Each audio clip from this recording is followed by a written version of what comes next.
Hello and good afternoon. My name is Amy Morgan and I work for the Winter Park Chamber of Commerce. We are thrilled to continue our Securing Your Business webinar series into our 9th week.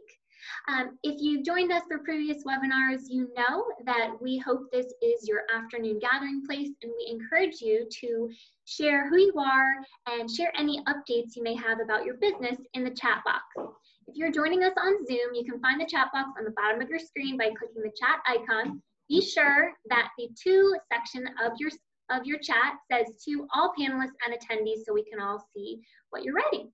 In addition, if you're watching us on Facebook, we hope that you will drop your comments below as well as your questions at the end of this presentation.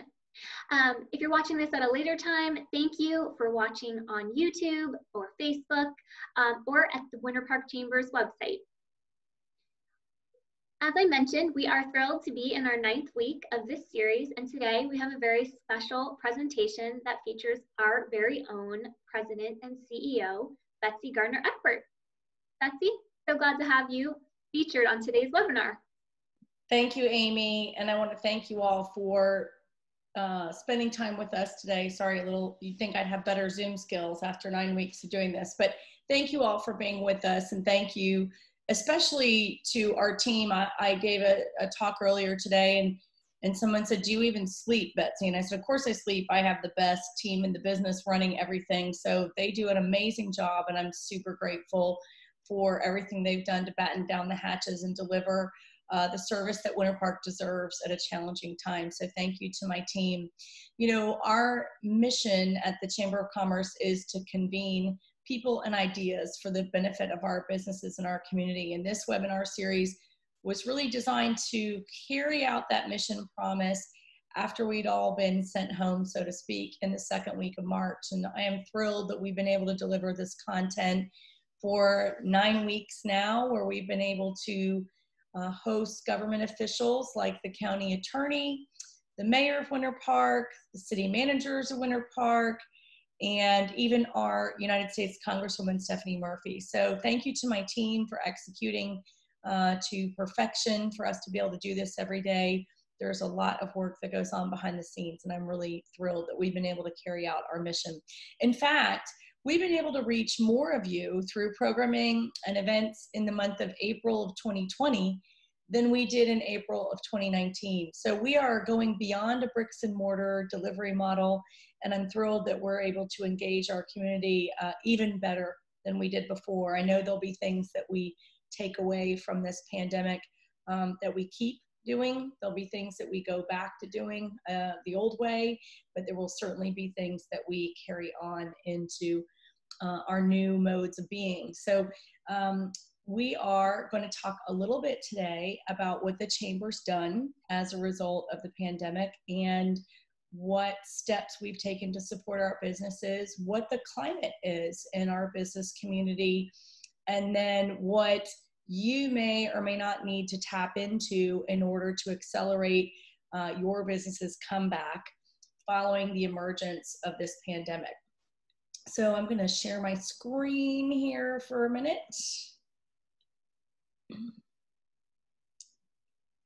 And bear with me one second. Great. So we are going to talk a little bit, like I said, about what the Chamber's done. And oops, this is not what I want. Sorry.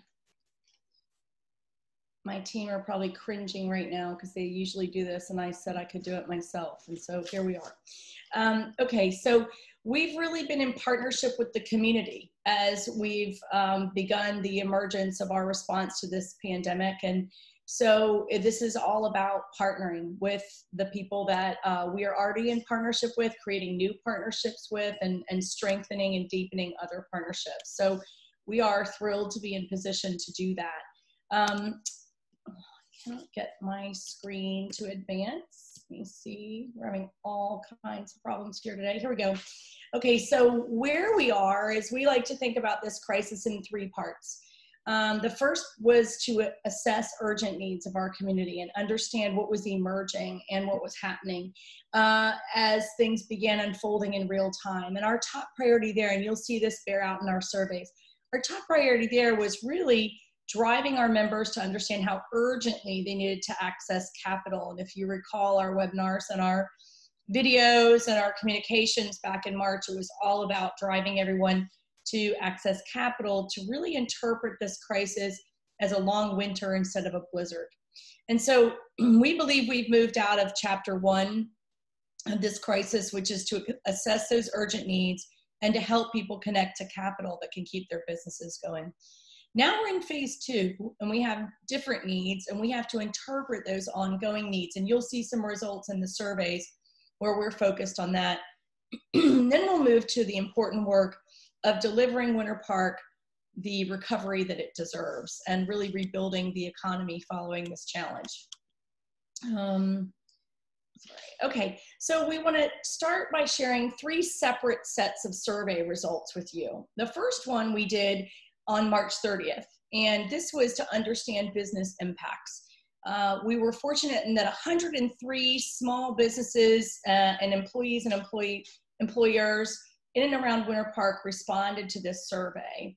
And they gave us feedback in several different areas. And you can see what a long time ago March was just by the questions that we asked. We were just trying to understand the earliest beginnings of this emergency situation by asking these questions. And so in the first instance, we asked, how has COVID-19 affected your bottom line? Have you seen a greater than average decline in business? Of course, people have seen that. And then we asked people what signals they saw that could suggest that this was negatively affecting their business. And of course, we were already starting to see decline in sales even then. And you'll see that we've got a ways to go in this initial stage of this crisis and understanding how much longer we can expect that to go on. And then we asked people what strategies their business had implemented to deal with the impacts of the pandemic.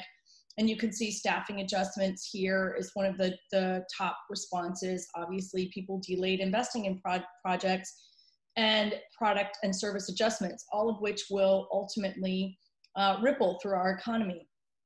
Over on the right, you can see this first question that we asked broadly, and then we followed up in another survey more specifically. We asked people how long their current cash would sustain them, and 42% said 5 to 12 weeks. And this is really the danger zone, because when we asked this, we're now 5 weeks out from that, more than 5 weeks out from that, and 42% of people said we're within their danger zone for running out of cash. And that's important. We're going to come back to that. 37% said they were already in the danger zone, that their cash would sustain them for less than 4 weeks. So we're going to come back to that in a minute. So we asked people what the largest threat to their operation was, and obviously lost sales and income, negative cash flows, and then clearly losing talent and having their workforce shrink were the top responses. We asked what the City of Winter Park government could do to support, and 53% said communicate well. We also, people responded that they wanted businesses to be kept in business and that the Winter Park government could help with that, and that there could be marketing for small business support were the top 3 responses. We asked people what changes they've made in 2 ways, as a business leader or as an individual to help ease the financial impact of COVID-19. And you can see that ordering curbside was the top response. And this is significant because the restaurant industry is the #1 employer of all people in Winter Park. So we have a huge, robust restaurant industry. And when we support it, that's good for our community. So it's great to see that people prioritized ordering curbside, making cash donations, and purchasing gift cards from local businesses and maintaining subscriptions and memberships. So people were dedicated to supporting our business. And I think we've seen that bear out as we've moved through the crisis. And then we asked people what other changes they've made to help ease the financial impact of the pandemic. A lot of people spoke to voluntary salary cuts or even working for free. So we followed up with a different kind of survey on the 7th of April, which showed our understanding of the crisis was deepening. And we were able to get 73 responses in and around Winter Park. And so we were able to hear from people about how things went from their perspective with the deepening crisis. And So we asked people specifically, how long will your current cash sustain your business or nonprofit given the current climate? Sorry, I keep advancing these slides in a way I don't want to. Here we go. And we heard from people, 6 respondents said they already exhausted cash resources. And many people were in what I referred to earlier as the danger zone. What was encouraging was to see that some of our businesses had 13+ weeks of cash to survive. And so obviously everything changed following the CARES Act and the approval of the Paycheck Protection Program. And so our priority in the beginning was to make sure that businesses knew about the Paycheck Protection Program and that they needed to be in the Paycheck Protection Program. And so we are really thrilled to see that so many of our members, that message penetrated with them, and 73% had application pending or were planning on applying, representing almost 92% of the people we were communicating with either planning to or having already applied for PPP, which has clearly been transformational in the way people's businesses have been able to survive. The other question we asked back when we had a great deal more faith in the Florida Small Business Emergency Bridge Loan was, how many of you had applied for that loan? And we were thrilled to see that application was pending or they weren't eligible as the answers. We weren't thrilled that they weren't eligible, but we were thrilled to see that eligible people had been reached and encouraged to apply for that loan. And so we were able to penetrate through with that message as well. And then we asked people, what dollar amount did you need to operate through June 30th? So really thinking about what that sweet spot is in terms of when cash is going to run out and how many months we're going to need to sustain a really crippled business operation. June 30th seems to be the prevailing target for acute pain. And so we were thrilled to see that 41% of our businesses really only needed between $100,000 and $500,000 to get to that point. And then there were either 31% needed even less than that. And then a further 16 were under 100K, which was what motivated us to approach the City Commission about a microfinance tool. Essentially, there was no political will to see that tool actioned, but we have been in collaboration with the city to work up other solutions, and we are thrilled that we were able to create some pressure to get other remedies like utility bill relief and assistance through the city government. So when we asked what's happened to your workforce as a result of COVID-19, we saw that around 29% of workforce has been trimmed. And then what other comments would you like to share? We heard people saying that PPP application was a struggle. We need the city officials to come together and figure out the best way to help. Things like that were comments that we heard from people as we did that. The next survey we did was on May 5th. And we received 503 responses from small businesses and employers and employees in and around Winter Park. And it looks tricky to read, but I'm going to walk you all through it. The first thing we asked was, if you go to a live event, what are the following safety measures that matter most to you when you think about going to a live event? And physical distancing was the clear winner. You can see it at the top of this pie graph, 51%. Masks came in second, and then we heard about enhanced hand washing stations, temperature monitoring, gloves, and plastic shields being rounding out the bottom. But this next question looked at 2 separate event spaces, indoor events and outdoor events. And it looked at thresholds of guest counts, beginning at under 100 people, moving from 100 to 500 people, 500 to 1,000 people, and then 50,000 plus people, which would be something like the size of the Sidewalk Art Festival. So it's very clear here over in May, June, that a good cohort of the people that responded to this are comfortable being at an indoor event under 100 people right now in this May, June timeframe. And we're pleased to see that sustained through July, August, and into the later part of the year. When we looked at 100 to 500 people, that's where there's less interest. And you can see in that May, June bar graph, there's much less interest to be indoors in a group of that size. And then we see that interest wane further when it goes up from 500 to 1,000, but climbs somewhat as we move later on into the year. What we saw loud and clear is that people do not want to gather in a 50,000 plus person environment indoors until 2021. What's more encouraging is on the outdoor event side. Most people who responded are ready for an outdoor event of under 100 people right now. The same holds true for 100 to 500 people, and we saw similar results for outdoor events, although a little bit more robust support for queuing outdoor events with people up to about 1,000. That 50,000 plus mark, people are not ready to gather in that size of group until 2021. And then we asked who was responding to this survey. We wanted to understand who was responding to our surveys that qualify under the White House descriptions of vulnerable individuals. And so we were pleased to see that we had a good mix of respondents, with the bulk of them coming in the general population, but we did have people who lived or worked with vulnerable people or were themselves vulnerable individuals. We asked for specific suggestions for events, making sure tables are 6 feet apart, smaller crowds, and clear instructions on the new normal were popular suggestions. Okay, so we want to talk about what the Chamber's COVID-19 response has been. We've focused in several key areas, and our team kind of executed detail around items in these areas that, as we took in information in real time, we realized we needed to be programming to more and more of these pain points for our business community. So the core piece of delivery has been the daily briefing mechanism that we've been doing for 9 weeks now. And then we wanted to give our members in our community a deeper dive into not only what some of the issues were, but that who in our network could provide assistance around those issues, like accounting, HR, help with legal matters, and then just helping people stay upbeat. We had a clinic from the improv team at the Annie Russell Theater at Rollins walk us through how to be more accepting and open during the pandemic time.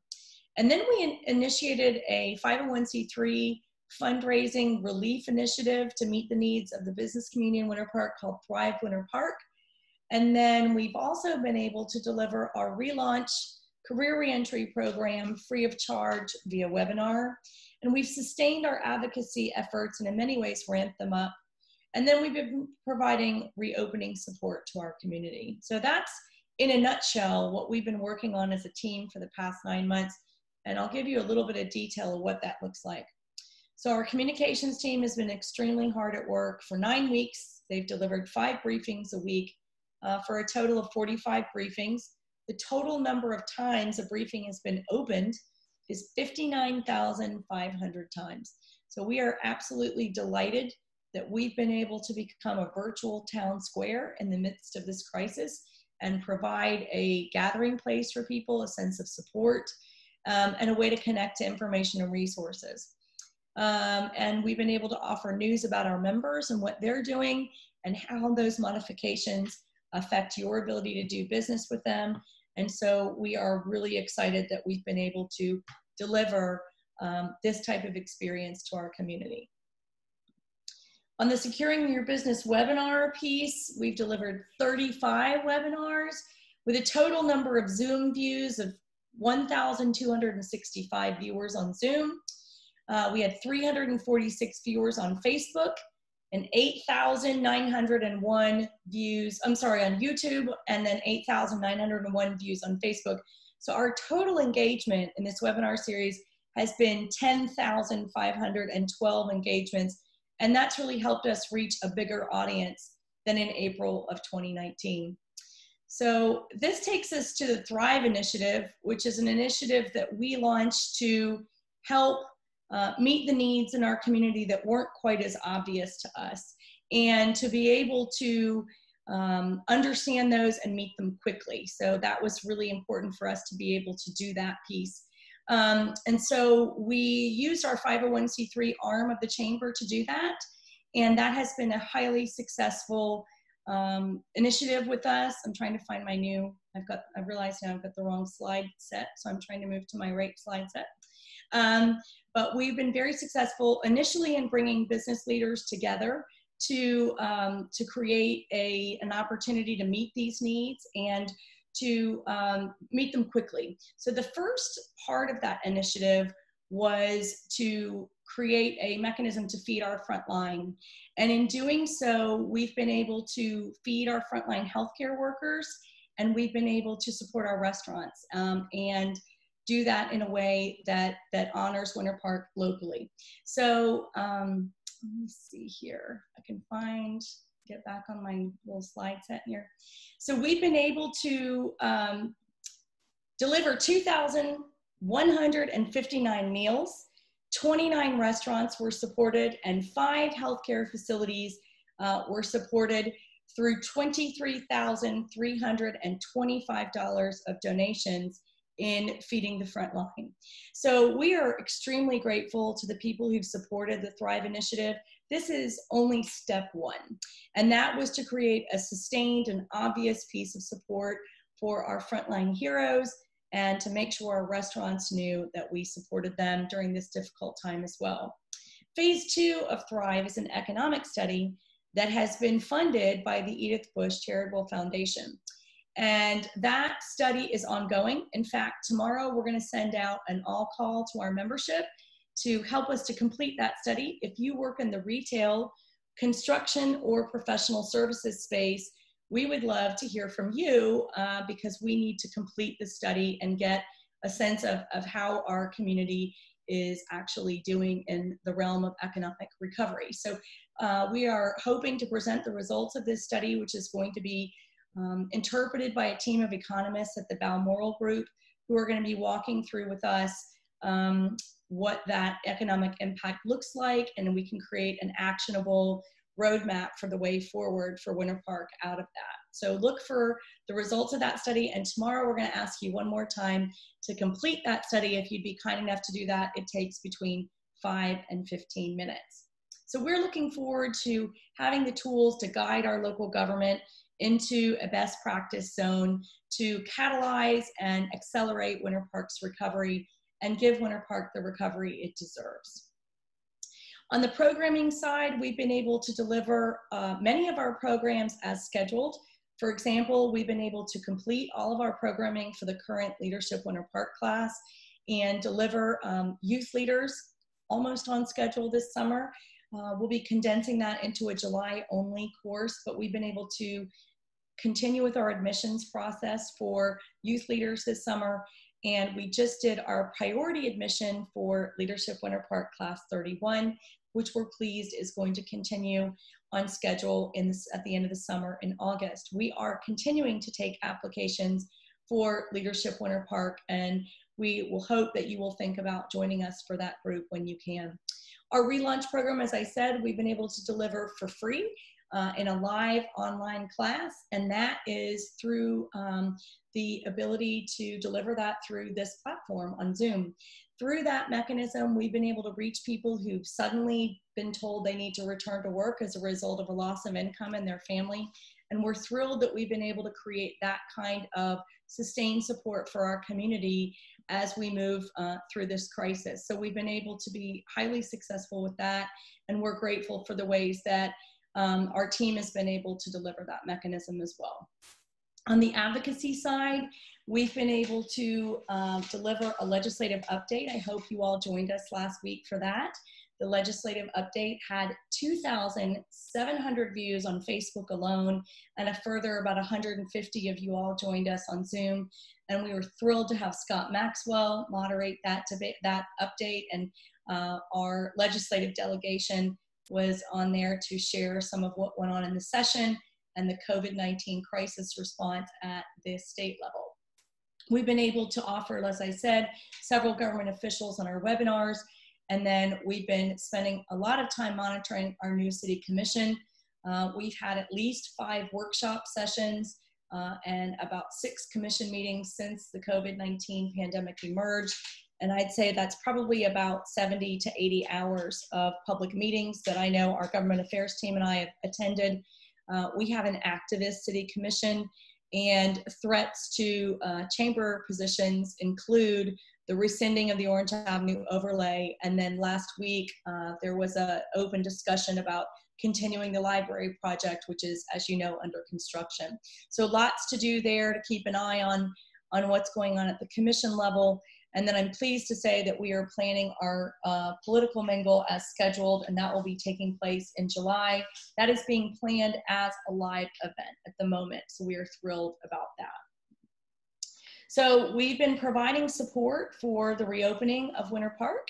You may have seen the posters around in our community where we have identified the safety measures that our businesses are taking to reassure our business that this is a safe community and a business community focused on a safe and staged reopening. And then we've done a graphic to help people be reminded of what they can do to support their business community right now. And then we advocated for the weekend closure of Park Avenue, which many of you know was a huge success. And we are focused on a unified response in alignment with state, county government. And we've been working with the county government and with the Florida Chamber and our local legislative delegation to unify our response and help accelerate that phased reopening of our economy when and where appropriate. So now more than ever, the Chamber of Commerce is here to assist.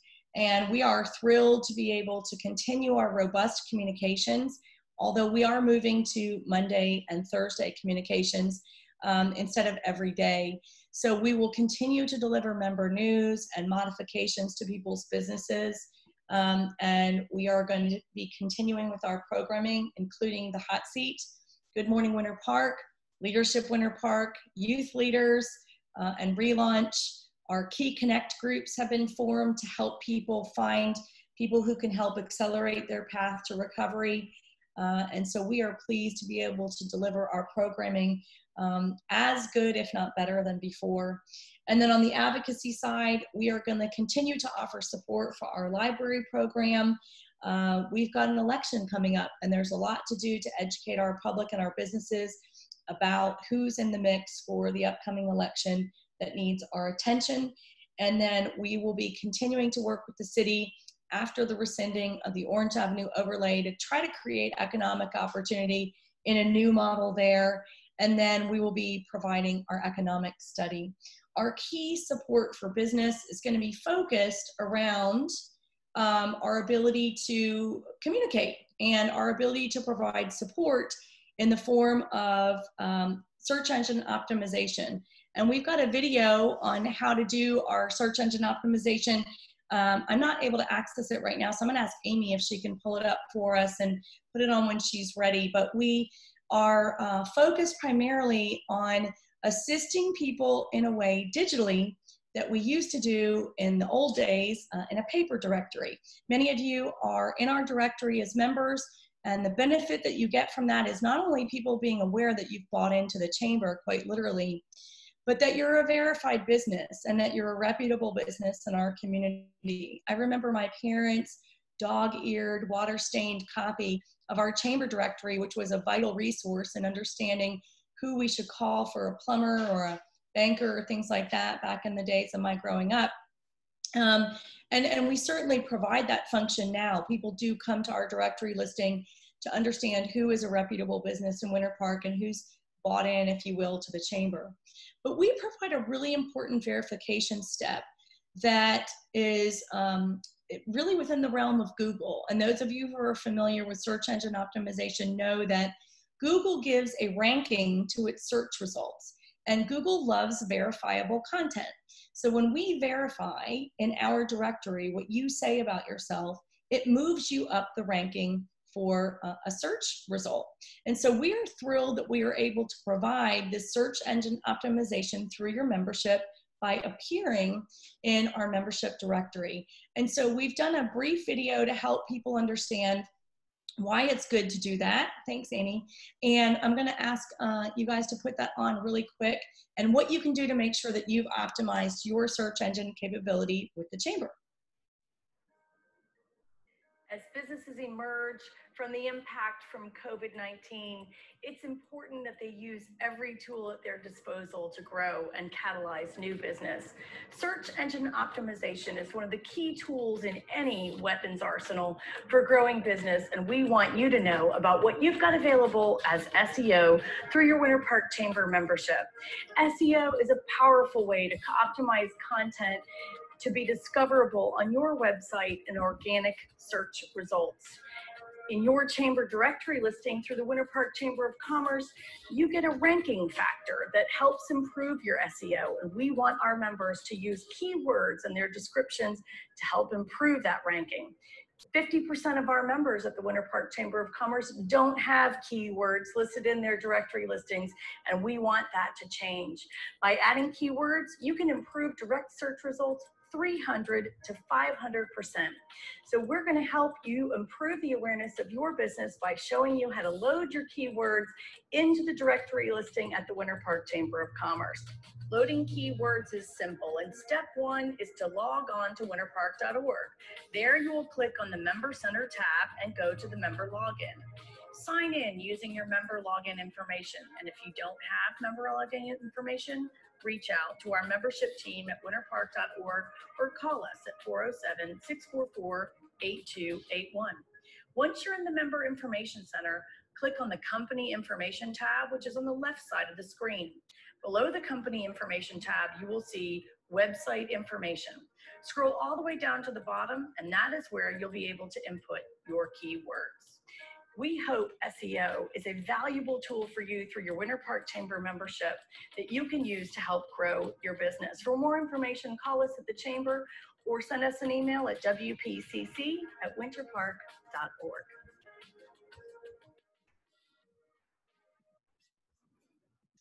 Thank you to my team for putting that up. We do have a lot going on at the Chamber, and we are always thrilled to partner with you. We are emailing to almost 9,000 people every time we email, and we want to make sure that we are covering the news about your business, that we're providing SEO, that we're providing needed advocacy for our businesses right now, and that we're providing programming support. One of the new things that we'll be launching as a result of our experience with Relaunch is Relaunch Refreshers, 2-hour courses on resume building, on LinkedIn, on interviewing skills that are for our Relaunch graduates. So if someone's graduated from either the webinar course or a live course, they can come back and buff and polish some of those skills. So that will be, we'll have more information coming out on that very soon. And then we'll be looking to continue to deliver our regular programming. Like I said, Good Morning Winter Park and Hot Seat. I know we have John and Betsy Hughes coming in on the Hot Seat this week, and I'm looking forward to that. So at this point, I'm happy to open it up for questions. That's a very, very big overview of what we're doing at the Chamber. And again, I could not do this without the successful team that we've got in place, and I'm grateful for their efforts. Do we have any questions? Thank you so much, Betsy. And I just want to say it's a joy to be on your team, especially during a pandemic, and just watch you in action. So thank you for your amazing leadership. I think I speak on behalf of all of our team when I say that. Thank you. That's very nice. I like how my son walks in the frame on cue while you're saying that. That I'm not just a business leader, but a mom. So I'm grateful. Absolutely. So for those on Zoom, we encourage you to type your questions in the chat box, or you're welcome to click the raise hand button, and I'd be happy to unmute you so you can share your comment or question with Betsy. If you're on Facebook, you know what to do. Just list your question in the comments, and we will be happy to read that out for you. So Betsy, we do have a couple questions coming through. I just saw one from Jana about the closure of Park Avenue, and I'm really grateful for that, Jana. Thank you. It says, with the success of the closure on Park Avenue, has there been any conversation with the city about doing that more often? Yes, that conversation is constant, and I will respond 2 ways. That was a qualified success. If you ask anyone who owns a business on Park Avenue, they're thrilled with that. I think we don't currently have what we call the political will to see that continue, meaning 3 out of 5 of our city commissioners don't see that as something that needs to continue. So that political will is not there at the moment. One thing I will say as a caveat is the execution of that event took an enormous amount of police, fire, and code enforcement presence, which is extremely expensive. And so to move forward in generating political will for that, I think we've got to create a grassroots effort to get there. And I would say step 1 would be to write the mayor and commissioners at the City of Winter Park and tell them that you like that event. And we are going to continue to advocate for that in a very powerful way. Some letter writing now, and then we're trying to get a group of people to attend a city commission meeting to speak to why that's important to carry those events on. I will tell you there are no future events like that planned at the moment. I think there's a desire to see that that support for that continue, but at the moment there aren't any planned. So I've got from Kellen Rudnicki. Hi, Kellen, I'm glad you're on the call. Thanks for the great information and hard work for your team. When it comes to B2B networking events, do you have any ideas on when some more networking opportunities will be back on the calendar? First of all, we encourage you to network like this on Zoom on everything that we do. We've asked people to network through the chat box. We are looking to see live events coming online by July, but live networking opportunities at the moment we don't have, but we encourage people to network through Zoom and Facebook both, so you can see who's on the call and start to build some bridges that way. And then we are working as fast as we can to get more people together as soon as possible, but we have to do that safely and in accordance with local guidelines. So we are, I think the best thing you can do is log on to our webinars to stay connected and networking. And then the other thing that you can do is receive our newsletter so you know exactly when we're coming back online. We have a lot of things planned for July, and we may even be doing some live content in June, but we are not ready to make announcements about that yet. But like I said, with the numbers that we have of people logging on to our content through Facebook and Zoom, we're actually reaching more people than we did in the past. So we do encourage you to participate in the chat box and let people know about your business and you while you're on in our events. That's all I've got for questions. Do we have any others? That's all we have for questions right now. Thanks, Betsy. Okay. Well, I really appreciate people being with us today. I think it's really powerful for us to be able to get together while we're apart, and we appreciate all the time that you spend with the Chamber and certainly being with us today. We do have more in these series. We're not doing webinars every day because we are getting ready to come back to live programming, and we've got to pull some staff attention over to that now. So I am really looking forward to Wednesday. We have our Hot Seat Academy webinar with John and Betsy Hughes, who are the co-owners of Track Shack. So we would love for you to come and be with us. That webinar is sponsored by Beyond Commercial and the Forward Law Firm, and we are thrilled to have their role modeling in the community as entrepreneurs. And that series, as you know, is focused on entrepreneurship. So we hope you'll be with us Wednesday, May 20th for the Hot Seat Academy. And we'd love for you to follow us on social media, Facebook and Instagram, Twitter and LinkedIn, and sign up to receive our newsletter on our website. So we hope to see you all very soon and some virtual content as we plan to get everybody back together in live formats. Thank you for being with us today. And if you're not a member of the Chamber, we would love to have you be with us as a member of the Chamber. It's a really simple email to wpcc@winterpark.org, or you can phone us at 407-644-8281, and we'll have a membership team member get right out to you. Thank you for being with us today, and we do hope to see you soon.